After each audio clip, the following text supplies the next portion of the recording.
நெஞ்சம் மறக்குமோ நீலமேனி கோலம் காண கண்கள் மறுக்குமோ நிமிர்ந்த தோளும் விரிந்த மார்பும் நெஞ்சம் மறக்குமோ வீரன் வடிவும் மீசை அழகும் வெற்றி ரகசியம்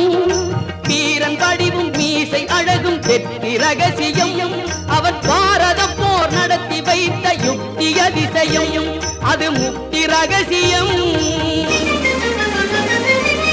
இதை சொன்ன கண்ணன் வண்ண தேரில் வருகிறான் கேட்டவர்க்கு கேட்டபடி வாழ்வு தருகிறான்